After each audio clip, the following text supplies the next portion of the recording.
अस्सलाम वालेकुम स्टूडेंट्स, मैं मुख्तार सर आपसे मुखातिब हूँ एक नए टॉपिक को लेके industries of Jammu Kashmir and Ladakh. ये इसका पार्ट नंबर 2 है।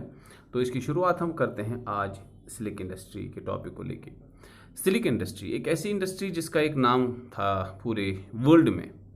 कश्मीर के बने हुए सिलिक प्रोडक्ट्स पूरे दुनिया में इस्तेमाल किए जाते थे, उनकी अच्छी मार्केट हुआ करती थी and hundreds and thousands of people were engaged in this very sector, जिसकी वजह से उनकी रोजी रोटी और उनका घर चलता था।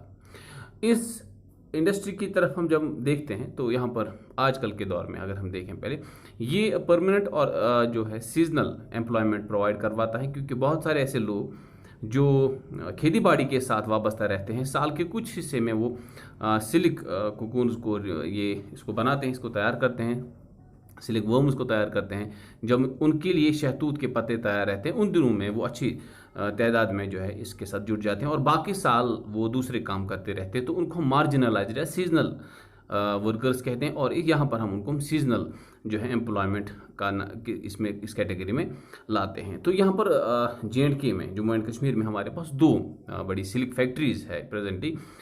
इसमें से जो है एक जो है रामबाग श्रीनगर में पाई जाती हैं, जो कि अगर हम देखें इसको 1897 में इस्टेब्लिश किया गया था ज्यूरिंग दिस ब्रिटिश पीरियड, जब हिंदुस्तान में पूरी डोमिनेंट था।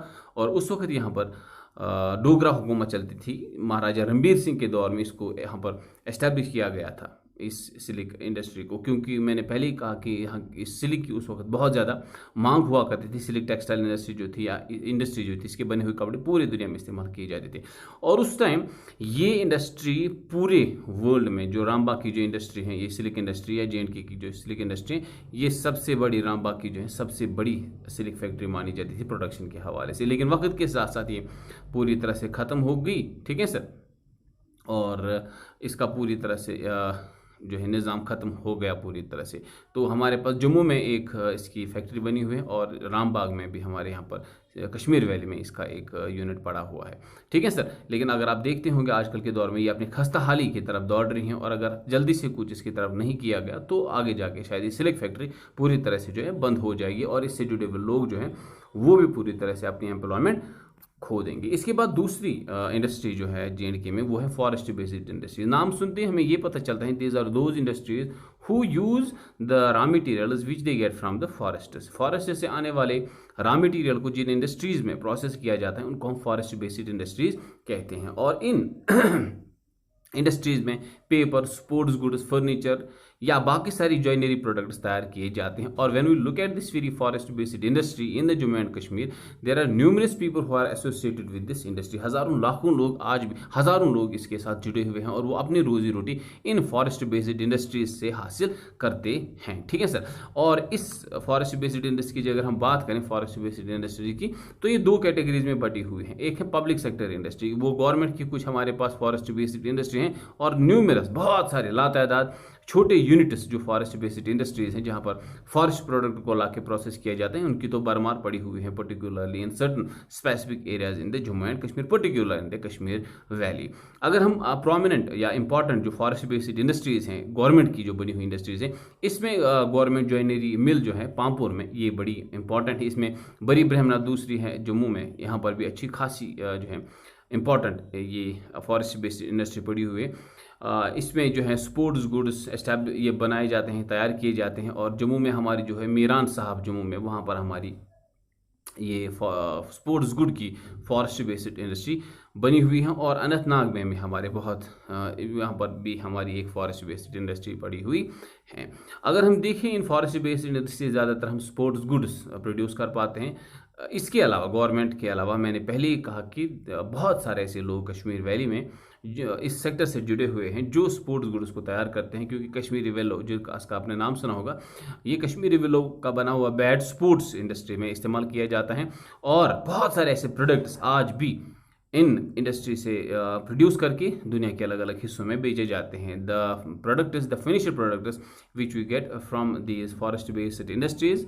आई am talking about the sports goods. They are sent to the different states of the India. At the same time, there are some people who are associated with this sector.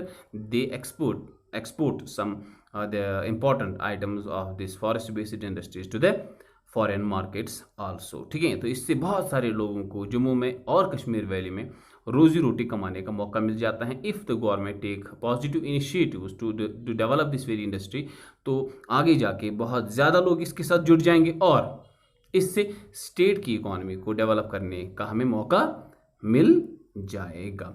इसके बाद agro based industries. Agro based industries कौन सी industries होती हैं? वो industries जो agricultural sector से आने वाले प्रोडक्ट्स को प्रोसेस करते हैं, उनको हम एग्रो बेस्ड इंडस्ट्रीज का नाम देते हैं। When we look at the Jammu and Kashmir, it is agrarian society, agrarian economy है, या मैं ऐसे कह सकता हूँ कि यहाँ का जो इकोनॉमिक सिस्टम है वो एग्रीकल्चर के ऊपर डिपेंडेंट है। और एग्रो बेस्ड इंडस्ट्रीज यहाँ पर बहुत सारी हैं जिनकी वजह से बहुत सारे लोग एम्प्लॉयमेंट हासिल किए हुए हैं और जिससे स्टेट की इकोनॉमी को बहुत ज़्यादा फ़ायदा मिल जाता है। अगर हम पैडी की बात करें, ये एक ऐसा प्राइमरी प्रोडक्ट है जो staple food of Kashmir valley कहा जाता है। आरएसपुरा जो एरिया है जम्मू में, वहाँ भी बासमती राइस प्रोड्यूस की जाती है और इनके बने हुए बाई प्रोडक्ट्स जो हैं, जो प्रोसेस किए जाते हैं इंडस्ट्रीज़ में, एग्रो बेस्ड इंडस्ट्रीज़ में, उनको बेच के अच्छा खासा पैसा कमाया जाता है। लेकिन एग्रो बेस्ड इंडस्ट्रीज़ जो जम्मू एंड कश्मीर में हैं, उनके बने हुए प्रोडक्ट जो हैं वो ज़्यादातर विद इन द स्टेट इस्तेमाल किए जाते हैं। इसके बाद अगर हम देखें, कुछ हमने मॉडर्न राइस प्लांट्स एस्टैब्लिश किए हुए हैं जम्मू कश्मीर में। इनमें से एक लेथपोरा जो पुलवामा में पड़ता है, इसको 1981 में एस्टैब्लिश किया गया था। इसी तरह से हमारे पास हॉर्टिकल्चर, क्योंकि एग्रो बेस्ड इंडस्ट्रीज़ या एग्रीकल्चर सेक्टर जो है इसमें हमारा हॉर्टिकल्चर भी आता है। हॉर्टिकल्चर क्या है? बेसिकली ये वो सेक्टर है जिसमें हम फ्रूट्स जो है, फ्रेश फ्रूट्स को कल्टिवेट करते हैं, apples, cherries, apricots. And due to the variation in the climatic condition in the Jammu and Kashmir state, we are in position to cultivate different types of crop. ये जो फ्रूट्स रहते हैं इनको कल्टिवेट कर सकते हैं, जम्मू में भी इसी तरह से कल्टिवेट कर सकते हैं। बट मॉडर्न दौर में हम इन एप्पल्स या इन चेरीज या बाकी सारी चीज़ों को जो हम जम्मू कश्मीर में कल्टिवेट करते हैं, इनको हम एग्रो बेस्ड इंडस्ट्रीज में ले जाके फिनिश्ड प्रोडक्ट्स में तब्दील करते हैं। हम जैम्स बनाते हैं, जूसेस बनाते हैं। आप देख सकते हैं, यू मे ऑब्जर्व इट, कि पहले जो है, आज से कुछ साल पहले हमें जो जूस यहाँ पर हासिल होता था, मैंगो जूस या एप्पल जूस, या इसी तरह से हमारे पास बहुत सारे पीच के बने हुए जूस जो होते हैं वो बाहर से लाने पड़ते थे, हिंदुस्तान के अलग अलग स्टेट से लाने पड़ते हैं। लेकिन nowadays you may have seen some industrial areas where we produce the juices और जैम्स, उन फ्रूट से तैयार किए जाते हैं जो विद इन द स्टेट तैयार किए जाते हैं, जो कल्टिवेट किए जाते हैं, फिर उनको इन इंडस्ट्रियल यूनिट्स में ले जाके उनको दूसरे फिनिश्ड प्रोडक्ट्स या कंज्यूमर गुड्स में तब्दील करके इस्तेमाल करवाया जाता है। इसी तरह से हम बेवरेजेस, जो हम पीने वाले सॉफ्ट ड्रिंक्स हैं, वो भी हम इनसे बना लेते हैं। ठीक है सर, जो मेजर एरियाज हैं इन फिनिश्ड गुड्स के, जैम्स, जूसेस, बेवरेजेस को बनाने के हवाले से, या ज़्यादातर श्रीनगर के आसपास हमें देखने को मिलते हैं, सोपोर में, और जम्मू की जो बड़ी ब्रह्मणा इलाका है उसमें हमें जो है इन इलाकों, इन जगहों को देखने को, ये जो है, ये जो एरिया, ये जो है, ये इंडस्ट्रियल यूनिट्स हमें वहाँ पर देखने को मिलते हैं। At the same time for last couple of years कि government of Jammu and Kashmir ने जो है कोल्ड स्टोरेज फैसिलिटीज़ फराहम रखी हुई हैं कुछ स्पेसिफिक एरियाज में। लासीपोरा इलाका रहता है, श्रीनगर, जम्मू में भी इन स्टोरेज कोल्ड स्टोरेज यूनिट्स की वजह से क्या हुआ कि आप पर्टिकुलर सीजन में जब आपके पास फ्रूट्स आते हैं, उस टाइम आप इन कोल्ड स्टोर्स में आप इनको रख सकते हैं। जब आपका मार्केट अच्छा हो जाए उस प्रोडक्ट के हवाले से, उसको आप बाहर निकाल के बेच सकते हैं। ये एक सिस्टम बना हुआ है, इनसे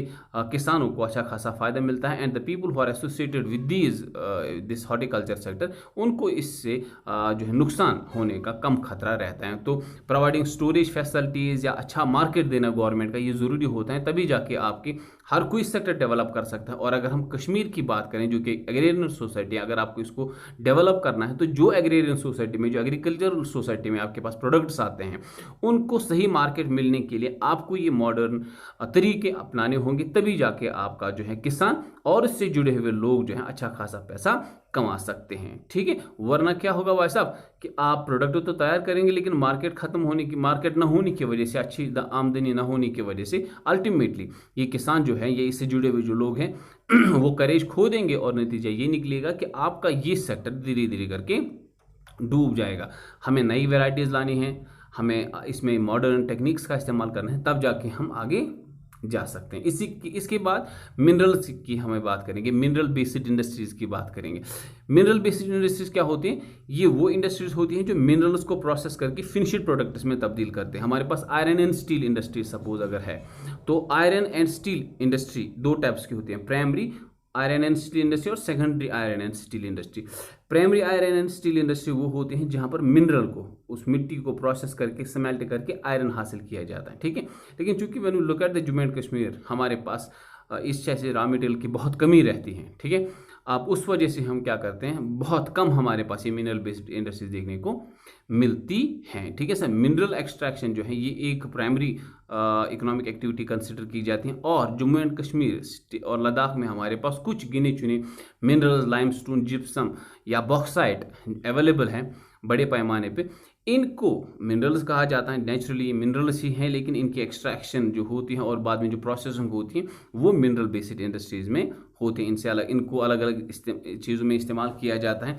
लेकिन नॉर्मली जो मिनरल बेस्ड इंडस्ट्री होती है वो मिनरल को प्रोसेस करके फिनिश्ड प्रोडक्ट्स में तब्दील करते हैं। लेकिन लाइमस्टोन को हम प्रोसेस नहीं करते हैं, जिप्स इनको हम दूसरे प्रोडक्ट्स में इस्तेमाल करके नए प्रोडक्ट्स तो बनाते हैं, लेकिन इनको प्रोसेस नहीं किया जाता है, क्योंकि ये लाइमस्टोन या जिप्सम जो हमारे पास है ये सेडिमेंट रॉक्स में पड़ता है, ठीक है। अब जब हम जम्मू एंड कश्मीर लद्दाख की बात करते हैं मिनरल बेस्ड इंडस्ट्रीज के हवाले से, तो हमारे पास जो है ये मिनरल बेस्ड इंडस्ट्री ज़्यादातर जो है प्राइवेट सेक्टर में भी पड़ती हैं और क्या बोलते हैं इसको हम पब्लिक सेक्टर में भी पड़ते हैं। हमारे पास कुछ इंडस्ट्रीज़ हैं जो मिनरल्स का इस्तेमाल करते हैं फिनिश्ड प्रोडक्ट्स के इस्तेमाल करने के हवाले से। और कौन से मिनरल्स हमारे पास यहाँ पर हैं? लाइमस्टोन, जिप्सम और बॉक्साइट, ये हमें देखने को मिलते हैं।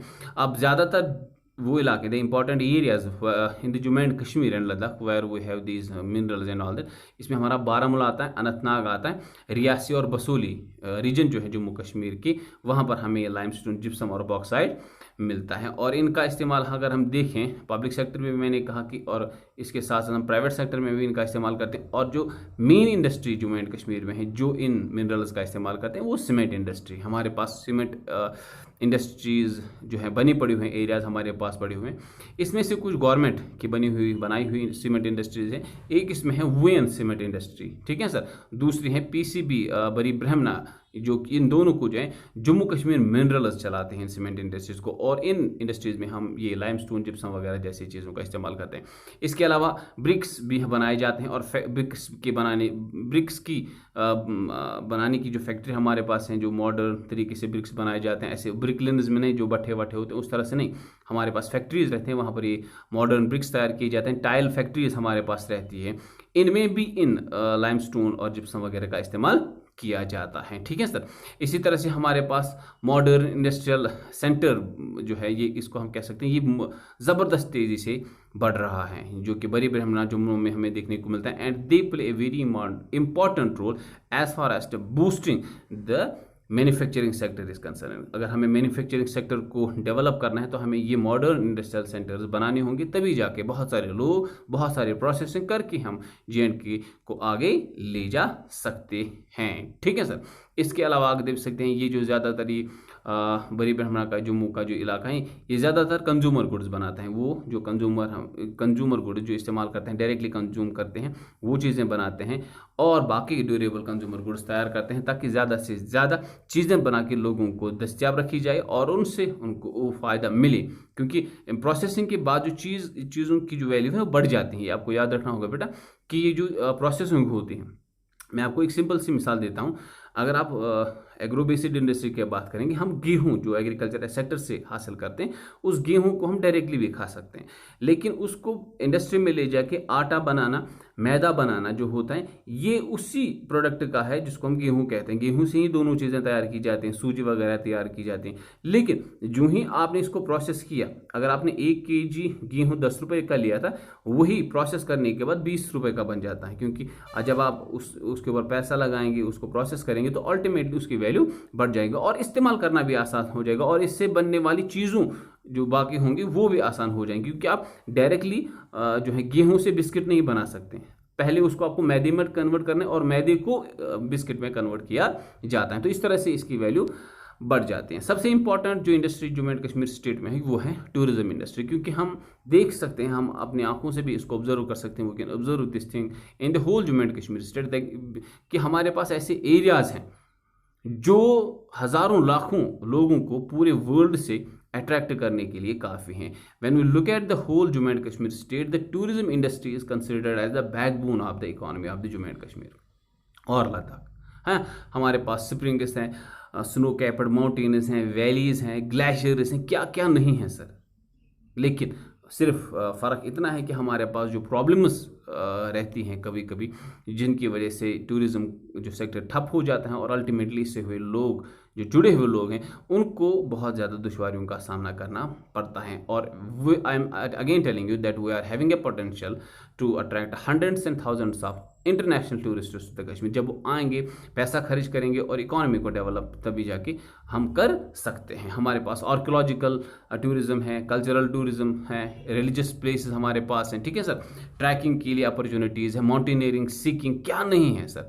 और इसी वजह से आप देख सकते हैं कि हमने पूरे JNK जम्मू कश्मीर और लद्दाख में चेन ऑफ होटल्स बनाए हैं, बड़े बड़े होटल्स बनाए गए, अलग अलग माउंटेनस रीजन्स में वो बनाए गए, ताकि लोगों को वहाँ पर जो है सुविधाएं और फैसिलिटीज़ दी जा सकें, ताकि लोग वहाँ पर जाएं और पूरी तरह से रिक्रिएशन या नेचर को अच्छी तरह से ऑब्जर्व कर सकें। इसके अलावा अगर आप देखते होंगे पिछले कुछ सालों से जो है गवर्नमेंट ने केबल जो है कार्स को बनाना शुरू कर दिया है, वो प्रोजेक्ट्स तैयार किए गए हैं ताकि फार फ्लंग एरियाज जो माउंटेनस रीजन्स हैं वहाँ तक जाना आसान हो जाए। गुलमर्ग गंडोला का आपने नाम सुना ही होगा या आपने उसको देखा भी होगा। ये बेसिकली कुछ तरीके रहते हैं, these are some ways through which you can attract more and more people. क्योंकि अगर आप अफरवट तक जाएंगे, पैदल जाएंगे, एक बार जाएंगे, दूसरी बार आप फैमिली के साथ जाएंगे, तो it is not possible for you to reach the Afarwat mountains without using the gondolas. तो आप उसके बगैर नहीं जा सकते।